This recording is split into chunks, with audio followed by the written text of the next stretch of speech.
কয়েকদিন পরে পবিত্র ঈদ উল ফিতর, বিপণী বিতানগুলোতে উপচে পড়া ভিড়। সবাই যখন ঈদের কেনাকাটায় ব্যস্ত সময় পার করছেন, ঠিক সেই সময় মান্তাপল্লীতে হতাশা আর হাহাকার। সমাজের অন্য সব শিশুরা যখন নতুন পোশাকে ঈদ পালন করবেন, সেখানে মান্তাপল্লীর অর্ধশত শিশু পুরাতন পোশাকে কাটাবেন বিষাদে ভরা ঈদ। সমাজের পিছিয়ে পড়া এই জনগোষ্ঠীর মাঝে নেই কোনো ঈদ উৎসবের আমেজ। মাছ ধরায় নিষেধাজ্ঞা চলায় অনাহারে অর্ধাহারে দিন কাটছে মান্তাদের। সেখানে ঈদ উৎসব পালন কিংবা নতুন পোশাক কেনা যেন আকাশকুসুম স্বপ্ন। তবে এতে বিন্দু পরিমাণ আফসোসও নেই তাদের। দিলে পারি না, মাছ পাই না, কিছু রঞ্জন মাছটা আইছে, পারি না কিছু করতে, পারি না হৌরারিরে কিছু দিতে, পারি না ময় মুরব্বী করে ইফতার খোলাইতে, পারি না কিছু করতে। আজ বাল বাচ্চা লইয়া নদীতে বাসি। বাদ্যুকে খাইতেই আমার কষ্ট স্যার। আমরা নিজেরা যেন কাপড় চুপুর লম হেয়েও পারি না বাবা। ভাত খাইয়ে থাকতেই দায়। এই ঈদে জামা জুতো অ্যাক্সেসরিজের ডিসকাউন্ট। পটুয়াখালীর বাউফল উপজেলার কালাইয়া ইউনিয়নের বগি তুলাতলা খালে ভাসমান নৌকায় বসবাস করে এই মান্তা সম্প্রদায়।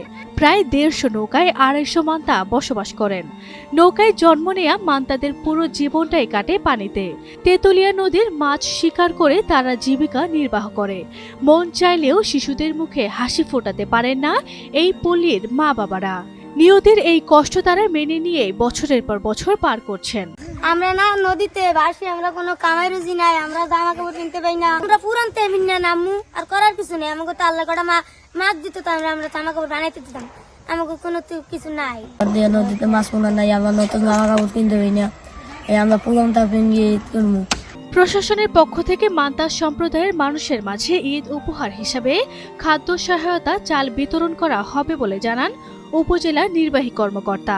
এই নিষিদ্ধের যে সময়টা তারা যখন মাছ না ধরতে পারে, তখন এই সরকারের বিজিএফ প্রোগ্রামের মাধ্যমে তাদেরকে খাদ্য সহায়তা দেওয়া হয়ে থাকে।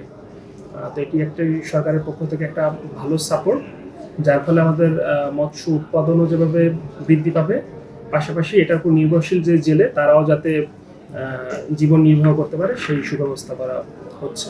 ঈদ উল ফিতর উপলক্ষে সরকারের পক্ষ থেকে 10 কেজি করে ঈদের শুভেচ্ছা উপহার এসে 10 কেজি করে চাল পাবে তারা। আমরা আমাদের এই যারা বিশেষ করে মান্তা সম্প্রদায় রয়েছে তারা যাতে এর আওতায় আসে সে ব্যাপারে আমাদের নজর থাকবে। ঈদ আনন্দ ভাগাভাগি করে নিলে আনন্দ উৎসবে সামিল হতে পারেন মান্তা সম্প্রদায়ের মানুষও।